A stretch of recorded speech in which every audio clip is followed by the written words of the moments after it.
పొద్దు నుంచే మొదలైందని చెప్పుకోవచ్చు. మనం మంచిర్యాల జిల్లా కేంద్రంలో లక్షపేట పట్టణంలో ఉన్నాము.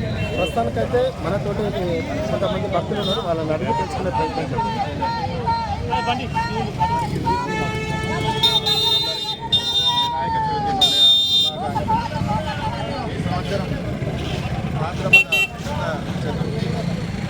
వినాయక చవితి సందర్భంగా లక్ష్మీపేట పట్టణంలో అంగరంగ వైభవంగా ఈ యొక్క స్వామివారి యొక్క ఉత్సవాలు నేటి నుండి ప్రారంభం కాబోతూ ఉన్నాయి.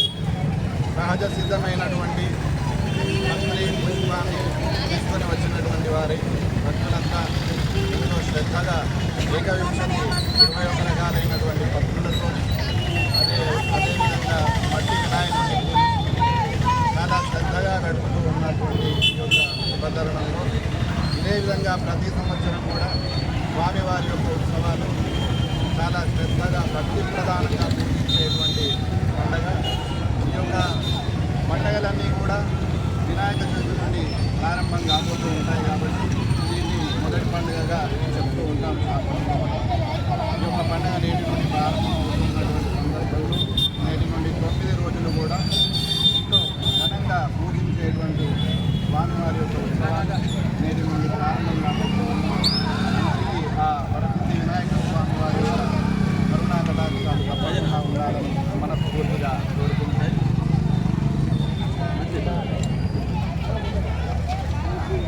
మధ్య మన హిందువులపై చాలా వ్యతిరేక భావాలు ఏర్పడుతున్నాయి. దానిలో భాగంగా మన పండుగలు మనం ఇంత ఘనంగా జరుపుకున్నట్లయితే మన పండుగ ప్రత్యేకతలు తెలిసి హిందుత్వంపై పట్టుదల సాధించి మన హిందూ మతంపై దాడి జరగకుండా ఉండాలని ఇలాంటి పండుగలు ప్రతి ఒక్కరూ భక్తి శ్రద్ధలతో హిందూ ప్రతి పండుగను విజయవంతంగా జరుపుకోవాలి. అదేవిధంగా భక్తి శ్రద్ధతో వినాయకుడిని పూజించినట్లయితే వారికి అష్టైశ్వర్యాలు ఆయుర్వేద పదార్థాలు కాబట్టి అదేవిధంగా ప్రతి పండుగను హిందువులు ఐకమత్యంతో జరుపుకొని హిందుత్వం చాలనుకుంటున్నారు. జై శ్రీరామ్.